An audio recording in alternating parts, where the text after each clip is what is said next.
I've got a book I want to share with you all, and it's one that has me completely perplexed and befuddled and captivated. I get asked a lot where I come up with my ideas for my paintings and for the stories that I write.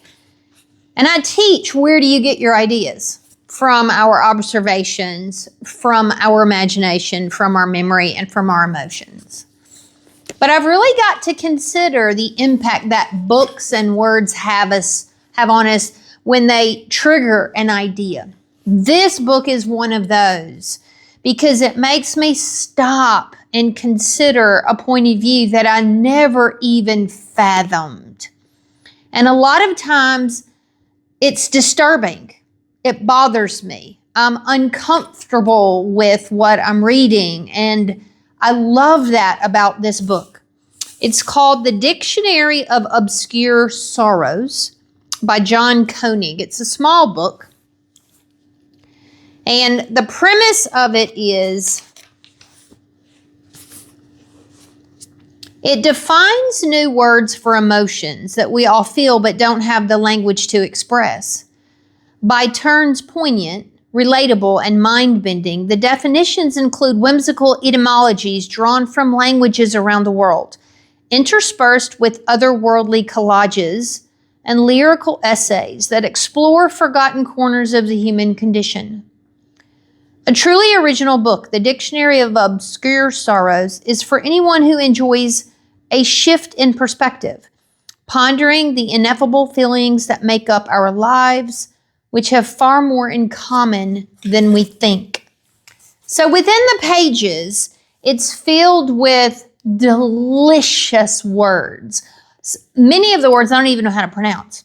And their meanings and their etymologies of where the words come from. And interspersed through all of that are short little snippets of little stories. And I want to share one with you that really struck a chord with me and inspired me to consider a different perspective.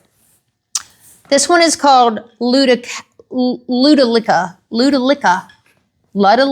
I'm not sure I'm even pronouncing it correctly. That is the title of the page. The sense that you're more than the categories that society puts you in. You tell the world who you are in a million different ways. Some are subtle, some are not. A twang in your voice, a tattoo on your shoulder, a spring in your step, or a hole in your shoe. But somehow it doesn't seem to matter. This world has already got you pegged. Soon after you were born, you were put in a little box with a label slapped on it. It was nothing personal, and that was kind of the point. It was an easy way to keep things organized so people could size you up at a glance and didn't have to think about what was inside. Gradually, you learned to make yourself comfortable, positioning yourself in relation to the expectations of others, subverting or reinforcing them as you will. You tried packaging and repackaging your identity in different combinations until you began to feel like you belong and could wear your labels proudly. But there's a part of you that never found a home, rattling around in categories that never really did you justice.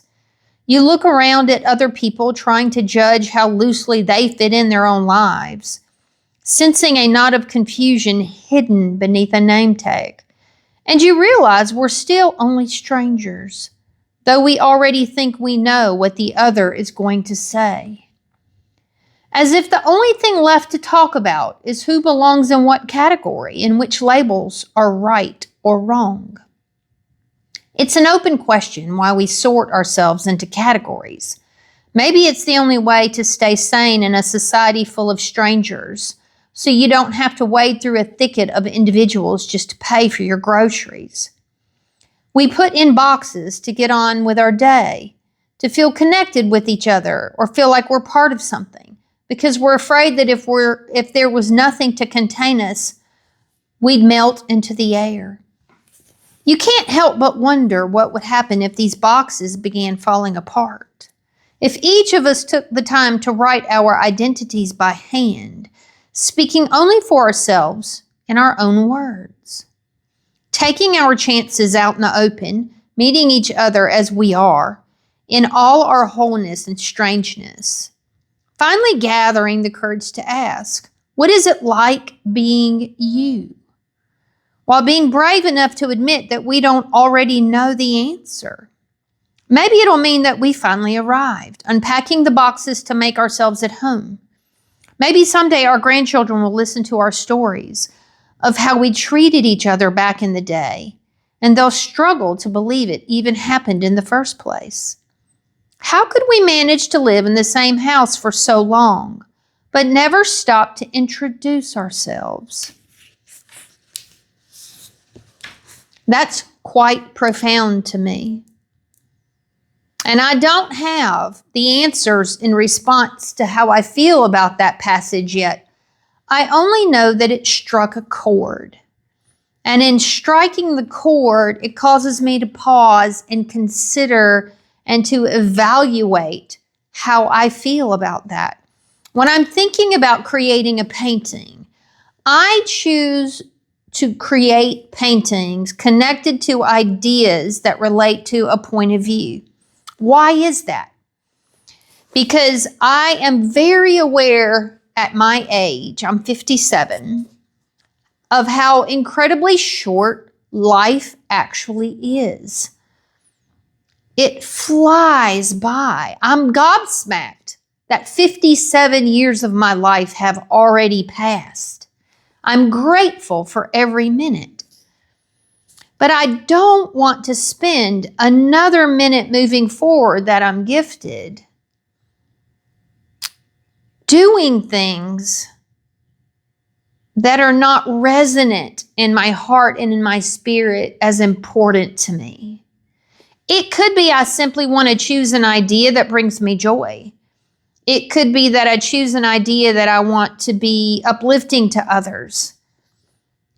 But I also want to choose ideas that help me express an inward thought in an outward way that are challenging and awkward and maybe a little disturbing because life feels that way to me. I want to be connected to who I am on a deeper level and use my creativity to express that as a way of experiencing the human condition as uniquely as I can. This book totally has me rattled in the very best of way. And here's one of the words that I found today that I really loved. The word is poggled, P-O-G-G-L-E-D. It's an adjective.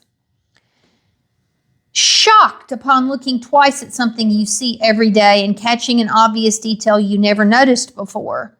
An old scar on your loved one's knee. A wall in your house that's apparently always been purple. Or a prominent building that seemed to appear in your neighborhood overnight. Which makes you wonder how much else of your world you might be missing when you're just barely there yourself. It's these last lines that just kind of grab your gut and go, oh, didn't think about when you're just barely there yourself. I don't know. I'm going to spend some time with this today, but I wanted to introduce you to this book. I wanted to thank Elizabeth Hellwig for the gift of it because it has rocked my world in the very best of way. And when you consider coming up with an idea of what you want to paint, when you move beyond the how to paint something in a technical sense, and you want to embrace an idea that is important to you, I'm just going to cheer you on and encourage you to be brave in doing that, even if it feels awkward, even if it's difficult.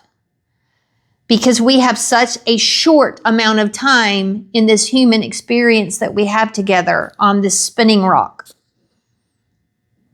And the legacy that we leave to ourselves primarily, but also to the world, is how we use our creativity to navigate and respond to this imperfectly beautiful world that we share. I don't know. I would love to hear your thoughts. If you end up getting the book and read it, I'd love to pick your brain about it because I just find it delightful and bothersome in the very best of ways.